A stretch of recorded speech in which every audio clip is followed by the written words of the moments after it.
Assalamualaikum warahmatullahi wabarakatuh. Alhamdulillah rabbil alamin wal aqibatu lil muttaqin fala udwana illa 'alal zalimin. Asyhadu an la ilaha illallah wahdahu la syarikalah wa asyhadu anna Muhammadan 'abduhu wa rasuluhu alladzi la nabiyya ba'dah.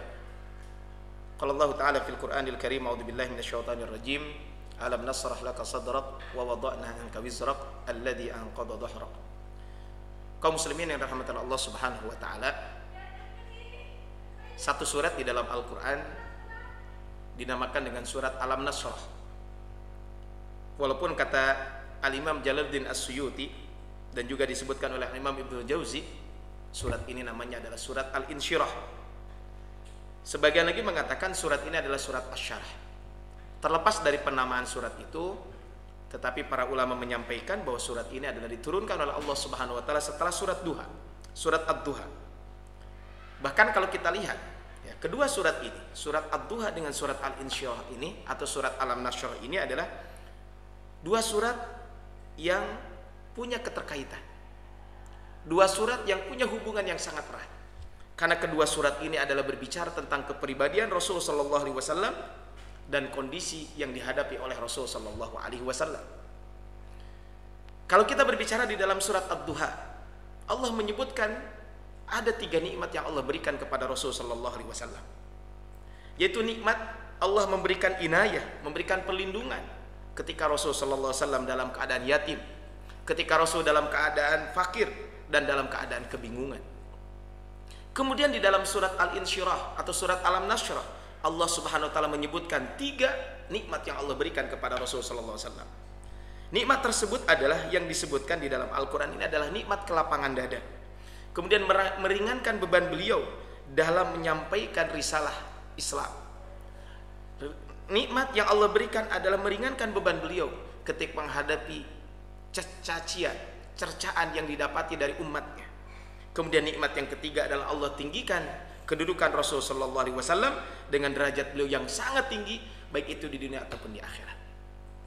Kaitan dengan kedua surat ini, semuanya adalah memberikan kisah tentang nikmat yang Allah berikan kepada Rasul sallallahu alaihi wasallam. Kedua surat ini diturunkan oleh Allah Subhanahu wa taala kepada Rasul sallallahu alaihi wasallam adalah tujuannya untuk menghibur, sekaligus menguatkan azam beliau di tengah teror yang selalu beliau hadapi, menghadapi kaum musyrikin Mekah ketika itu. Makanya di akhir surat Al-Insyirah ini Allah Subhanahu wa taala menyebutkan bagaimana kita disuruh untuk menggunakan waktu sebaik-baiknya, juga untuk beribadah kepada Allah Subhanahu wa taala setelah menyampaikan risalah ini. Inilah kalau kita lihat kaitan dengan surat Al-Insyirah atau surat Alam Nasrah dan surat Ad-Duha ini. Kaum muslimin yang dirahmati Allah Subhanahu wa taala, marilah kita sama-sama mentadaburi surat ini. A'udzubillahi minasyaitonir rajim. Alam nashrah laka sadrak. Bukankah kami telah melapangkan untukmu dadamu?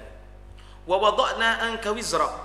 Dan kami telah menghilangkan darimu bebanmu. Wa alladzi anqadha dhahrak, yang memberatkan punggungmu. Wa rafa'na laka dzikrak, dan kami tinggikan bagimu sebutan namamu. Di awal surat ini Allah Subhanahu wa taala menyebutkan tiga nikmat kepada Rasul sallallahu alaihi wasallam. Yang pertama adalah alam nasyrah laka sadrak. Nikmat yang pertama adalah nikmat kelapangan dada. Ayat ini disebutkan alam nasyrah. Bukankah kami telah melapangkan kepadamu? Dimulai dengan kata pertanyaan. Tentu tujuannya adalah supaya menjadikan renungan buat Rasul sallallahu alaihi wasallam dan tentu juga buat kita. Ya. Supaya Rasul benar-benar memikirkan, merenungi lebih dalam atas karunia dan nikmat yang Allah berikan kepadanya. Alam nasyrah laka sadrak. Bukankah kami telah melapangkan dadamu? Artinya Allah Subhanahu wa taala telah melapangkan dada Rasulullah SAW. Melapangkan dada ini maknanya dua. Bisa jadi makna secara zahir, bisa jadi juga makna secara batin. Makna secara zahir, Rasul sallallahu alaihi wasallam dibersihkan organ dalamnya oleh malaikat sewaktu kecil. Bahkan di dalam sirah Nabi sallallahu alaihi wasallam, Rasul sallallahu alaihi wasallam berkali-kali dibersihkan organ dalamnya. Yang pertama adalah ketika beliau masih kecil, ketika beliau berada di asuhan ibunda Halimatus Sa'diyah, ketika beliau berada di Bani Sa'ad sebelum dikembalikan kepada ibunya. Kemudian yang kedua ketika Rasul berusia 20 tahun. Kemudian ketiga adalah ketika Rasul sallallahu alaihi wasallam sebelum diisrakan dan dimi'rajkan. Dalam riwayat Imam Ahmad disebutkan bahwa tujuan pembelahan dada beliau itu untuk apa? Maka secara zahir adalah untuk membuang rasa dendam, rasa hasad, rasa iri, al-ghilli wal hasad. Kemudian dimasukkan dengan ar-rahmatu war ra'fah, kasih sayang dan rasa cinta. Itulah alam nashrah laka sadrak. Allah lapangkan dada Rasulullah. Makanya kata Imam Al-Baghawi, beliau mengatakan, yang menarik ayat ini dimulai dengan istifham. Ya. Artinya apa? Ini erat kaitannya dengan surat sebelumnya. Alam yajidka yatiman fa'awa. Ini untuk menegaskan bahwa masih banyak nikmat Allah yang lain yang tidak disebutkan dan manusia tidak mampu menghitungnya. Wa in ta'uddu ni'matallahi la tuhsuha. Kemudian dilapangkan dada juga bisa jadi maknanya secara batin. Allah Subhanahu wa taala memberikan kelapangan kepada dada Rasul dan membuka hati beliau untuk dimudahkan menerima ilmu, menerima hikmah kenabian serta risalah. Demikian ditegaskan oleh Al-Imam Al-Baydawi kaitan dengan bab ini. Kemudian yang kedua adalah nikmat yang Allah berikan kepada Rasulullah SAW adalah alam nashrah laka sadrak wa alam nashrah laka sadrak. Kemudian wa wada'na anka wizrak alladhi anqadha dhahrak. Maka yang kedua adalah Allah menghilangkan beratnya beban dakwah Rasulullah SAW. Kata al-wizr, kata para mufassirin mengatakan kesalahan dan kealfaan yang dilakukan oleh Nabi SAW sebelum jadi Nabi itu adalah al-wizr. Tapi ya, semuanya Allah ampuni. Tetapi kaum muslimin yang dirahmati Allah Subhanahu wa taala, tapi sebagian lagi mengatakan bahwa memang beban yang diberikan kepada Rasulullah SAW Allah berikan kemudahan kaitan dengan bab ini. Sehingga Rasul bisa mengemban dakwah ini dengan mudah. Kemudian wa rafa'na laka dzikrak. Yang ketiga adalah nikmat yang Allah berikan kepada Rasulullah SAW adalah ditinggikan derajatnya. Allah angkat derajat beliau sebagai Nabi. Beliau sandingkan dengan Asmaullahul Husna yang maha agung. Muhammadur Rasulullah. Nama tersebut disebut oleh penduduk bumi dan langit ketika sholat kita. Assalamu alaika wa ala ibadillahis salihin. Bahkan di dalam azan setiap hari dikumandangkan adzan, asyhadu an la ilaha illallah. Kemudian setelah itu asyhadu anna muhammadar rasulullah. Ini adalah nikmat yang Allah berikan kepada Rasul sallallahu alaihi wasallam. Nah, setelah Allah menyebutkan nikmat ini, kemudian Allah Subhanahu wa taala menegaskan sebuah makna yang memberikan sugesti kemenangan kepada Rasulullah SAW dengan Allah memberikan kemudahan-kemudahan kepada Rasulullah SAW. Maka kata Allah Subhanahu wa taala, fa inna ma'al usri yusra. Inna ma'al usri yusra. Karena sesungguhnya sesudah kesulitan itu ada kemudahan. Sesungguhnya setelah kesulitan itu ada kemudahan.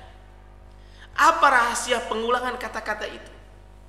Para ulama mengatakan di antaranya adalah Syekh Muhyiddin Ad-Darwish, sebagaimana disebutkan juga Al-Imam Al-Baghawi, Al-Imam Al-Ma'ini juga menyebutkan kaitan dengan apa rahasianya diulang-ulang kata-kata ini. Maka kata Al-Imam Al-Baydawi mengatakan ismun nakirah. Ismun nakirah. Ya, jika disebut dua kali, maka yang kedua tidaklah sama dengan yang pertama. Makanya di sini al-usr kemudian yusrun. Yusrun itu dengan kata nakirah, kemudahan. Kemudahan disebut dua kali, maka yang pertama dengan kedua itu adalah berbeda. Sedangkan yang isim ma'rifah, al-usr yang disebutkan dalam ayat ini, jika diulang, maka yang pertama dan yang kedua maknanya adalah sama. Artinya apa? Artinya bahwa setiap satu kesulitan minimal akan mendapatkan dua kemudahan. Setidaknya akan berupaya penyelesaian yang terbaik serta pahala kebaikan yang akan diketahui oleh Allah oleh manusia dan nanti akan didapatkan di hari kiamat kelak. Sehingga setelah kesulitan beban-beban dakwah yang diterima oleh Rasulullah SAW, maka di situ banyak kebaikan-kebaikan, banyak kemudahan-kemudahan yang Allah berikan. Kalau kita lihat bagaimana kemudahan-kemudahan yang Allah berikan kepada Rasulullah SAW. Jika Nabi terlahir dalam keadaan yatim, tapi beliau mampu menyantuni anak-anak yatim, fakir miskin, orang-orang yang tidak mampu.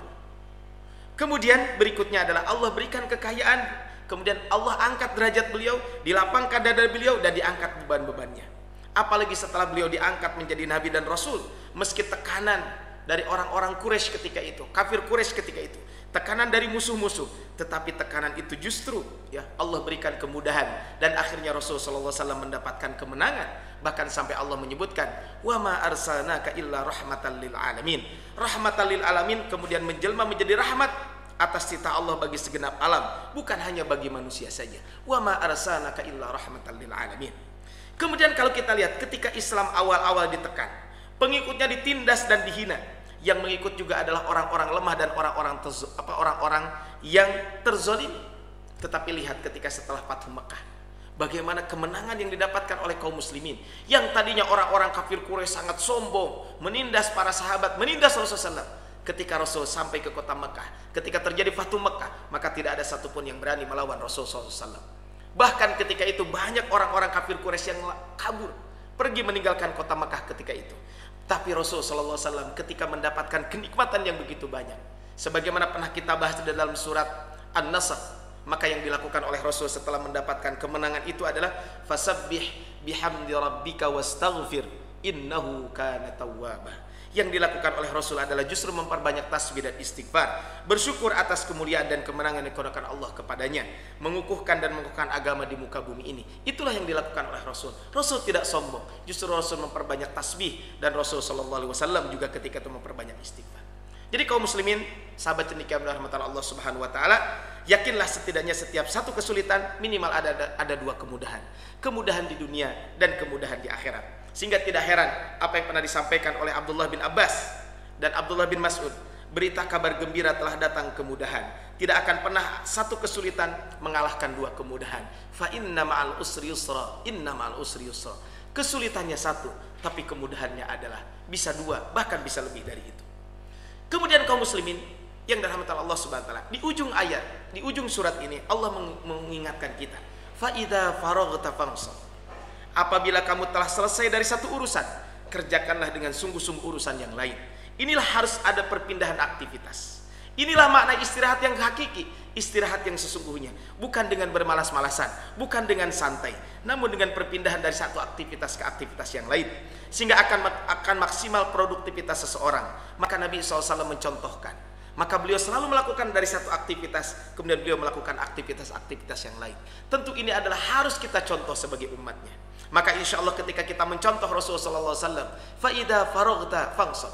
Selesai satu pekerjaan, kita berpindah kepada pekerjaan yang lain, tentu pekerjaan-pekerjaan yang baik. Maka ketika itu betul-betul kita lakukan, maka kemudahan-kemudahan akan semakin banyak diberikan oleh Allah Subhanahu wa taala kepada kita semuanya, dan Allah akan tinggikan pula izzah agama ini melalui tangan-tangan kita.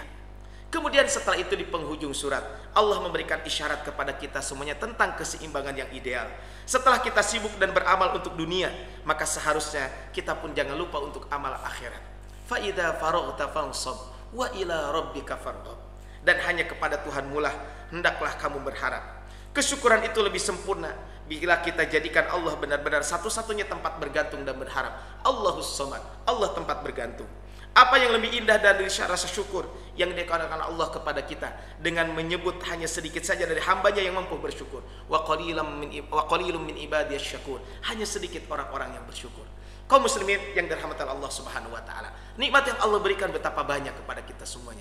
Ketika ada kesulitan, di situ banyak kemudahan sebagai jalan keluar dari kesulitan tersebut. Maka ketika kita melakukan satu aktivitas, selesai satu aktivitas, maka ayo segera kita lakukan aktivitas yang lain. Kemudian hendaklah kita semuanya aktivitas yang kita lakukan tujuannya adalah hanya karena Allah Subhanahu wa taala.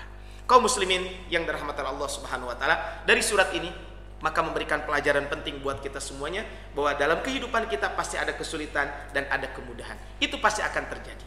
Tetapi setiap satu kesulitan minimal ada dua kemudahan. Kemudian bersegeralah dalam melakukan kebaikan. Hindari kebiasaan kita menunda-nunda satu pekerjaan dan ujung-ujungnya adalah wa ila rabbika farghab, maka hendaklah bertawakal kepada Allah Subhanahu wa taala. Maka dari surat ini mengajarkan kepada kita bagaimana kita selalu melakukan dan belajar kaitan dengan manajemen konflik dan kritis. Kaitan dengan bab ini maka tentu kita semuanya adalah sekali lagi hendaklah kita selalu meyakini bahwa setiap kesulitan pasti di situ ada kemudahan. Maka hendaklah kita bersegera dan hindari kebiasaan-kebiasaan menunda. Artinya segera melakukan kebaikan, hindari kebiasaan menunda dan biasakan merencanakan dan mengevaluasi sebuah pekerjaan. Maka inilah mungkin di antara capaian evaluasi yang bisa kita lakukan. Dalam pekerjaan kita harus ada planning, kemudian ada evaluasi, kemudian disiplin kaitan dengan dengan planning yang sudah kita rencanakan. Maka jangan menunda-nunda. kaitan dengan pelaksanaan apa yang sudah kita rencanakan, dan terakhir tentu kita evaluasi kaitan dengan bab ini. Semoga Allah Subhanahu wa taala memudahkan kita semuanya untuk selalu melaksanakan berbagai macam kebaikan, dan kita untuk selalu bersegera melakukan kebaikan-kebaikan tersebut. Subhanakallahumma bihamdika asyhadu an la ilaha illa anta astaghfiruka wa atubu ilaik. Billahi fi sabilil haq. Allahumma muwaffiq ila qaumit thariq. Usrun minallahi wa fathun qarib. Ihdinas siratal mustaqim. Fastabiqul khairat. Assalamualaikum warahmatullahi wabarakatuh.